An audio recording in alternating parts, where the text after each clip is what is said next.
Der er 3, der går ud af gruppen. Ja, jamen vi er jo på en tur over på Fur, og hvor vi deler op i forskellige placeringer rundt omkring på Fur. Så er der 3, der er ude på, det var så der Molin ude på, fordi de kunne se, at der var en masse damp, der stod op og en skorsten derovre. Og de kunne se, at det var jo en kæmpe ressourcespil. Så fandt vi ud af, at det er mere damp form for skamol af. Så tænkte, det vil lige prøve at se, om ikke vi får fat i. Så vi kan gøre damp til vedvarende energi. Ja, målgruppen, det er jo så Fur og så Skamol, som begge to får en gevinst ud af det her. Problemet, det er jo, at der er et stort spild overskudsvarme. Der er nogle tunge industrier derovre, som har en stor udnyttelse af overskudsvarme. Og det er jo altså gør det muligt simpelthen at sende det videre til fjernvarmeværket og spare en masse energi på den konto der. Ja. Vores forretningsmodel den er som følgende, at det starter jo over på branden på Skamols fabrik, hvor der er en del overskudsvarme. Vi kan tage 100 grader derfra med damp og føre igennem 4,5 km rørledning, som man kan se derovre til øen Fur, til deres fabrik Skamol.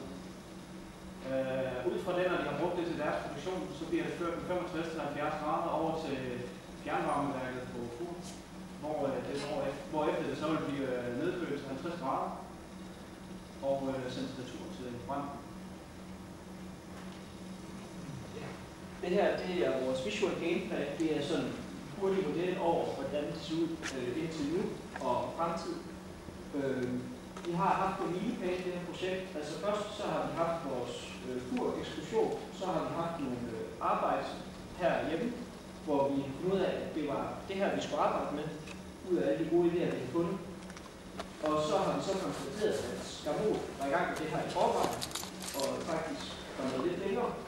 Og så har vi så gået lidt ind i et sideløbende samarbejde, hvor vi kigger på, hvad er det egentlig Skamol I har gang i nu, og kan vi hjælpe måske med processen. Og vores vision for det hele her, det er sådan set, at vi gerne vil gøre Fur selvforsyning i en eller anden grad, 100%, hvis det kan lade sig gøre. Men om ikke andet, målet for det her, det er, at det gerne skulle køre sådan om 2 års tid, og skulle dække omkring 75% af Furgårdens varme.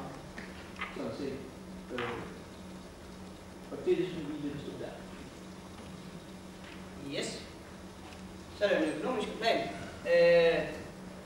Skamol, de regner som regel med en årlig leverance af varme til fjernvarme er på 6.500 MW fra Skamol til fjernvarmeværket. Og det, som Ludvig sagde, at det vil svare til ca. 75% af årsproduktionen af fjernvarme på Fur.